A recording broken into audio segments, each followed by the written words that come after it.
Well, I am so excited to be in Korea. It is a treat for you guys. We're on the Hwacheon booth today. We're going to give you a tour. I got my friend Klaus, 18 years with Hwacheon, talk about the history, machining, technology, the family, third generation taking over, and we're going to start with 5-axis machining, which is one of my favorite topics anyway. So Klaus, 5-axis machining, we got the Harmony technology. We can't spend too much time on everything because your booth is massive, but I love that. So let's get into it with 5-axis machining. Here we go, 5-axis. Not a new technology, but an even more and more important technology. Parts getting more complex, parts getting lesser, so you need machines which are fulfilling all the requirements and applications on the market, whether it's electronic, whether it's oil and gas, etc. So here we have now a D2, our 5-axis machines baseline, I would say, since about 4 or 5 years. 37 kilowatt spindle power, starts with 12,000 RPM, and with different options I can optimize it for any application needs. So latest is now our Harmony. You know, young people like to use the app system. Like us, young people. Yeah, absolutely. Yes. Absolutely. Thank you for the flowers. So anyway, it starts there, it's very user-friendly, and our guys told us, even without experience, after 3 days, you are able to control a machine. Wow. Not necessarily 5-axis now, but it's easy to learn. And this is what it's all about. Manpower problems with getting qualified engineers, it's everywhere now. But Harmony is one of the solutions in the near future, I would say. Absolutely perfect name. Let's go ahead and start walking this booth. Now, when we walk this booth, we're going to segue into automation. You mentioned just a second ago that 5-axis machining might not be new technology, but there's still people who are hesitating to adapt it. They're so used to that 3-axis, so used to the basic, and then we got to get into the automation world as well. How do we build that confidence? Say, look, automation keeps you running 24/7. It helps you make more money, become more efficient. Don't be afraid of the 5-axis. Jump into it. We have everything to take care of you. Absolutely. I mean, automation, again, is nothing new, but today it has become even more important. We just had the subject, labor. Labor, and the industry has changed. It's not the mass production so much anymore, but small batches which are frequently changing, right? And look at the pallet changer like here, what we have, or not pallet changer, is an automated workpiece changer. I like that new name. So it's a different concept where you load raw material and the finished part practically comes out needing and having a 5-axis machine. Look at the mix. No part looks at the same. Of course, I can load it with the same parts, but here is high mix, low volume. That's important. Yeah, and that's the brilliance of it. And let's keep walking. I know we have a big pallet chain system over here as well, but let's talk about, as you just mentioned, high mix, low volume, right? Yeah. You can have every single part on that automated cell to be the exact same thing or every single part different, but that's part of what we're talking about right now as jobs and batch sizes continue to reduce. But let's go back to your point about labor and the fact that as a machinist, I can now run 3, 4, 5, 6 machines because I've set them up and now I can bounce around. So hopefully, if the companies out there are doing it right, we're making more money for running more machines because the companies are making more money. Well, and that's the automation. Yes, that is the idea, right? All right, so here I have practically now another solution where I combine 2 5-axis machines and have a stacker system, a pallet system. Again, the idea is bridge the non-productive times. Don't waste time in setting up or calibrating machines, let it run. You load it here, it goes into the system, and then it disappears to the machine where it goes. All is productivity, efficiency, making more money. Yeah, and those are important keynotes that we need to put out there. Now, you mentioned that one's feeding 2 machines. Is that how that one's working? Yep. But still the same automated concept of we're doing more, being more efficient. Yep. And you guys have been doing this for a long time, Hwacheon, in general. Yep. The foundation of how your machines are built. As we walk over to the next set of machines, would you mind just sharing how Hwacheon has developed such a high-precision product by vertically integrating everything within your own system? Look, it all is based on really craftsmanship, okay? But being the leader for mold and die industry to supply position machines to the mold and die industry. And let's face it, mold and die is still the standard for accuracy in terms of accuracy by microns or surface quality. Okay? So this is very, very important. And there we, of course, learned how to make a machine, what our customers really need. But there's always the balance between the tool makers and the machine makers. They always have to catch up to each other. We've been playing that game a lot, whether it's software, cutting tools, tool holding machines. We're always playing the catch-up game. Everyone's Exactly. trying to beat each other. Exactly. We're stepping into another world here, and I see something that's quite fascinating. What in this area can we focus on to make the audience excited as well, because stumbling around this beautiful booth? Well, first of all, here to my right, this is now, I would say, the starting point for the Cyrus U series. And this has become really almost a brand name into the mold and die industry. It's this UM Plus. Besides, we have the UL Plus, and then it's also the UX, which is the next bigger one.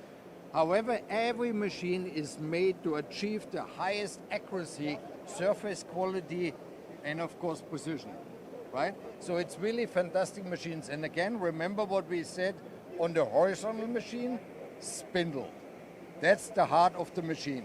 And those machines represent exactly the same. You know what else as we're walking around, and I want to talk about this part a little bit. We could actually jump through here if it's so big. We can. But something else I want to talk about is how busy your booth is. I mean, people are loving how much technology you have on this clean booth, just really enjoying the products. You have to make it interesting. It's the same like with Harmony, right? It is, and everything seems to be in harmony as well. Here we Can we go. talk quickly about this? Because this looks like an important piece. It's almost a centerpiece in this area. Yes, and in the first look, maybe you think it's a gear, It looks like a gear from my mind. but actually it's for a crane. Is it? Yes, because this one is just the driving gear to keep it moving. And here would be practically this big steel rope which is being lead and we to the next roll or wherever. So this is really for anchors, big winds pulling up stuff. Huh. Yeah, it's interesting. And you need a big machine for it, a really big one. Which one of your machines would you recommend for this? This is definitely, I would say, our VT 3000, VT 4500 even. So these are the big ones where Just you a said to really me big on one of our other videos when yeah. I thought one was big, you said, this is medium sized. You can put this one on top of it. So I know you want to talk about this machine Yeah. as well before we run over to another area. What is it about this machine that you want that stands out for everyone watching right now? Look, it's again 5-axis. And you know, we can't go around for multi-axis, having flexible machines. And this is what it's all about, flexibility, right? So a full 5-axis like it is demonstrated here provides you for any part the flexibility to do. And with the spindle power again and the rigidity of the machine, it's no matter whether it's stainless steel, whether it's Inconel or whether it's titanium. This machine can do everything. And you will realize the design is kept in a different way because considering we do automation from the side, so you don't block the front. So you Okay, that's come in clever. with a robot or a pallet system from the side Yes. without interfering the access to the machine here. Yeah, I've seen so many situations where that Yeah. is exactly a problem Correct. and you can't get Correct. access to the machine. Let's continue walking as well. There's one we're going to talk about late. We have to do a little bit of 3D printing. I mean, they say it's the future. It seems to be the now. Something Yeah. about this one is different. We also have a brand new machine that we're introducing as well as a part of the tour. Absolutely. So let's talk 3D printing. I mean, already people get fascinated by what they can create that couldn't Yeah. be created before. Yeah, look, a 3D printer, again, is not a new technology. It's long in the market, but it's evolving, okay? And it's evolving to a point where it's now even used in production. But this machine, again, we always want to do it a little bit different than others, is a new system, a new formula how to do it. Usually 3D printers grow from the top downwards. By doing so, you get instability in the workpiece. So you have to design supports to hold the part. With this one, we do go exactly the other way around. That is what they call it, a layer system. You go from the bottom and build it up gradually to the finished product without support. So you get the finished part again without big excess. You mentioned that as we take a walk over to this other beautiful machine that we spoke about earlier, you mentioned that it's becoming more productive situations now, the additive manufacturing and 3D printing. Are we really at the speeds now where additive manufacturing is a part of a production process? Or are we still in the world of being creative and doing maybe S-splines in the middle of a part that you can't machine straight? Are we in that world yet? This is, of course, one of the parts where a part really becomes very complicated and difficult to manufacture. Yeah. Or you have to split it in different parts, which designers usually don't like. Right. But just let's go to a specific industry which I like very much, Formula One. They are using 3D printers today on a daily basis, creating all the fancy spoilers or hinges or suspension parts. Without 3D printing, almost impossible to make today on the level we are today. And that's where the production aspect comes into play. Correct. And they are getting better when it comes to speeding things up and doing things faster and more materials as well. But that's really where it comes into play right now, isn't it? Aerospace. Yeah. I mean, they use tons 3D in print. aerospace. Sure. So it's definitely a growing market, a growing industry. There's no doubt. Will it replace the traditional chip making industry like our milling and turning machines? I don't think so. not in the mass production, except in 50 years maybe something completely new is coming. There's always discussions, It's always isn't there? possible. All right, a new machine we have here, the i2. We have a separate video on this machine where you and I discuss its capabilities. Much longer video than we're going to do right now for everyone listening and watching right now. Tune into that video if you want the real details. But this is brand new for you guys. It is a turn mill. It does have 2 spindles, and it has that B-axis that everyone seems to be liking these days. Why did you guys just develop this machine for your customers? Look, it's again the trend in the industry. Remember what I just mentioned before, high mix, low volume. High mix, low volume. And this machine definitely goes in the same direction. It's not mass production. Okay, not thousands or millions of parts. It's impossible to do it. But complex parts, this is where this machine has a run. And by the way, as an option, this machine is also designed then with a second turret underneath. So you had not only the B-axis, but also a second turret. Brilliant. And the tool magazine. The tool magazines in the nowadays on each machine, also 5-axis, getting bigger and bigger. Because the customers, again, want to load every tool, no matter what comes, computer knows it's in the magazine, off you go. Yeah, Klaus, let's continue to walk. You're right. Something I'd like to bring up with you, if that's okay, is what you just said about it's for that high mix, low volume, right? And for the audience out there, what happens when you have that complex part that you have in that machine right now that used to take 3, 4, 5, 6 machines? How much floor space was wasted? How much work loading was wasted? How much tooling? How much time? All of this stuff was wasted. So yes, if it's in one machine and it's high mix, low volume and not production, it's a perfect solution. And besides, of course, the manpower. The manpower. Why did I even say that? Yeah. Secondly, every time you move the part, there's a danger that you lose accuracy, that you lose the position. It's affected. So you need to be even more careful, and it takes even more time. All right. Anybody can afford this anymore. Yeah, you know, it's too expensive. It's too expensive not to do these things. When somebody says, that machine costs too much, I dare you to weigh the cost at the end of the day and that price per part versus the exact same thing. You're going to win every time by investing in technology. So now one typical part which exactly can't afford to make a mistake. Is this big one?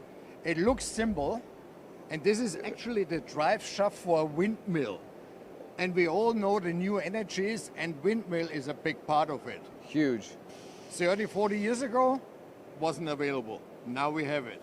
But you need the machine to make this part. In one go. Not just turning, you have to do the drilling, everything in one setting. And of course we have a machine that's going to do this all in one go on this booth, right? It's not the same machine, but it comes from the family.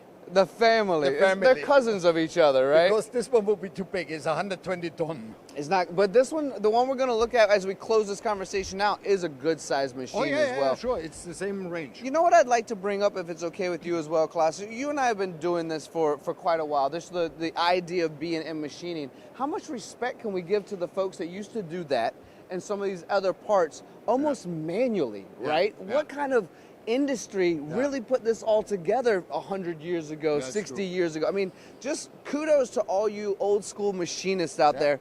Gantry machine, we know it's all about speed. What else do we have in gantry world? Well, this of course the machine is exactly the opposite. This is made for production.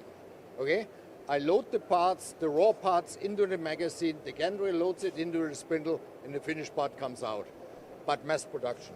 It kind of sounds like, as we finish up on this huge, well, I say huge, you're going to tell me it's medium probably, but this good sized machine down at the end, it sounds to me like if I was to start a machine shop, I could be in almost any industry I want to and make almost any part I want to, and you could support me. Look, as a typical job shopper, what you just mentioned, right? This is a small company with a couple of machines, maybe even only with one machine. How you want to make this part? If you want to make this part now, in single-handedly, you need about 3-4 machines. Let's do this one. All in one. You load the raw material in, this one comes out. Finished match. Yeah, and those parts, to my knowledge, are typically made in the hundreds or the thousands or the Correct. tens of thousands. Correct. So it does go back to that high production world that you Correct. spoke of, Correct. and all the speed of what a gantry loader brings to Yeah. the table. A side one and a side two, both on the same machine. Okay, this is the machine that I feel like is a big machine. I feel like that part is huge, and you're going to tell me it's small, aren't you? Okay, it's not a big one, it's not a small one, it's again a medium-sized Okay. machine. But joke aside, this machine, Mega 110, I think this is a 4 or 5 meter distance. It can go up to 7 meter. Then from the same family we can go up to 10 meter, and the bigger brothers from it go up to 17 meter. This is for shipping industry, drive shafts, things like this. So it's heavy-duty machines, and their automation is almost impossible. You still need a crane for it. You and I are picking it up by hand while other people are using cranes, I think. I think I say, okay, I have to go now. Yeah, back is hurt, back is no, hurt. no. Klaus, this has been a wonderful tour of the booth, and I know we're getting a bit long, but I want to close this out with something that's really important for the audience to understand, and that's the differences of why Hwacheon. We talked about it a little bit, building from the base all the way up, your own foundry, 8 different facilities that you have making things, the fact that you make components for all different parts, including some of your, other Korean machine makers here. Let's just connect with an audience real quick as we continue to repeat the name Hwacheon, embed that name in people's minds. What are the differences that really help you stand out when someone goes, why would I work with Hwacheon? 3rd generation, really a family-style company. Yeah. Why? Tell me why.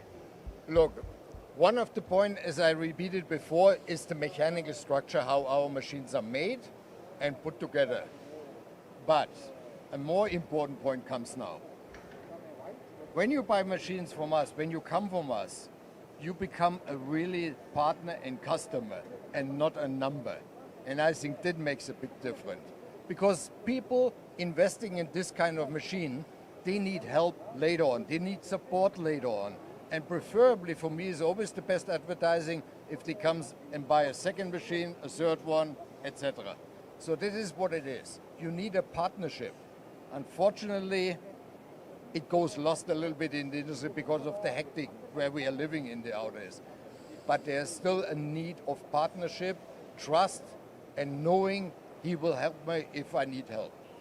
It's a great way to close it out. I don't have anything better to say, Klaus. You have nailed it, my friend.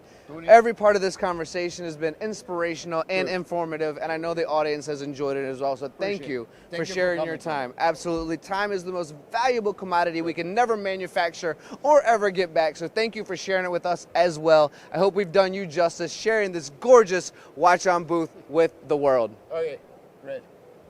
Much appreciated.